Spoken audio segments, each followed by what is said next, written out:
Hello again, and welcome to another Fratton Film Project video blog. It's been a long time since we've seen you, but we've finished the shoot now, which went fantastically. Really exciting stuff. And Adam's been starting on the editing, basically. We're getting the rough cut done, and it's slow progress, as it always is with editing. And what we want to do today is basically take you through some of Adam's process, and it'll basically give you an insight into sort of the process that we're using to get the rough cut finished.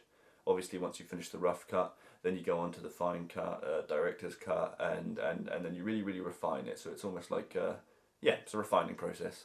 So hopefully we'll give you something interesting to look at. All right, hope you enjoy it. Oh, it's not turned on at the plug, look. This is editing for you. Forgetting to switch things on at the plug. Like external hard drives. They don't work if you don't turn them on. Yeah. Coffee. How important is a coffee to an editor? Very important. Crucial. One would argue, yes. Crucial. Can you even have a film without coffee? No. This shot really makes it feel Shane Meadows, doesn't it? Yeah. Steadicam or shoulder?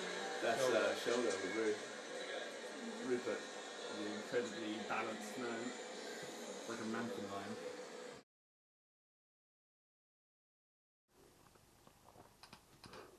Well, right now, I have been editing the rough cut. Still am editing the rough cut. It's not really a slow process, but it's just kind of, it's more of like a kind of deliberate process, taking deliberate steps to like try and get as much done right first time as opposed to having to go back and redo things. Good argument.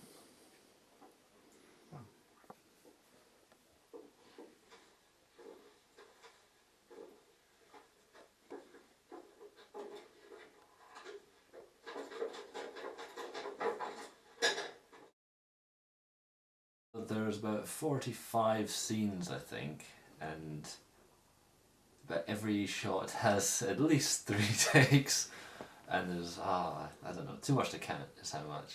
Quite a few hours. It's just looking through and finding all the, it's just, I have to look through and find the best bits.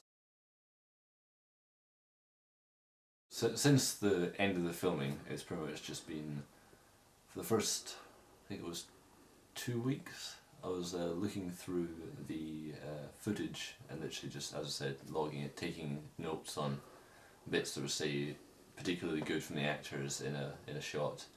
I mean, in most cases, because we did so many takes of all the shots, it's not always that the last take is the best.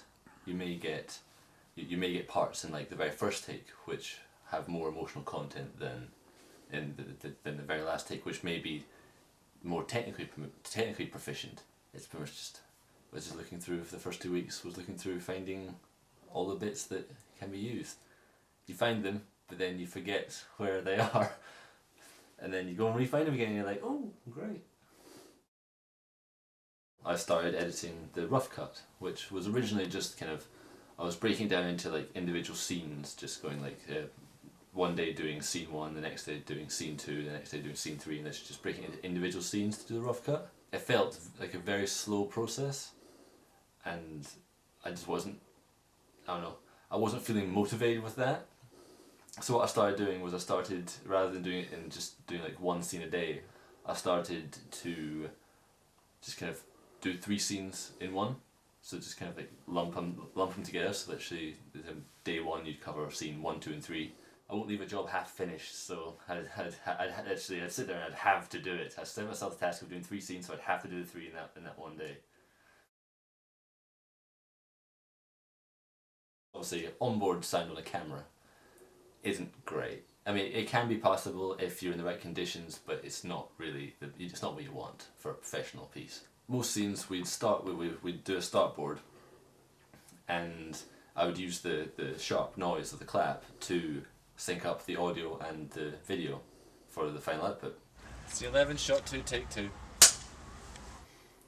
But In some cases where say there wasn't enough room or there wasn't enough time, we have to do an end board, which is literally you run the take and then at the end you do the clapperboard at the very end just for the sync point. In an audio world, that's the way it works. But in some instances, when cut was called, it was cut before we had a chance to do the end board. So I've had, on those particular shots, I've had to literally kind of look through and find other points to sync the audio to, like maybe like a footstep or someone like hitting into something, or even like someone's mouth moving to a certain like vowel, and then you have to like push frames here and there to just get it exactly right. Always end board or begin board or some kind of way of syncing up. So that makes it a lot easier in the end. Scene 22. That way. Why did he go bored? He likes to rush me. Scene 22, reshoot. That's shot 3, take 1, end board.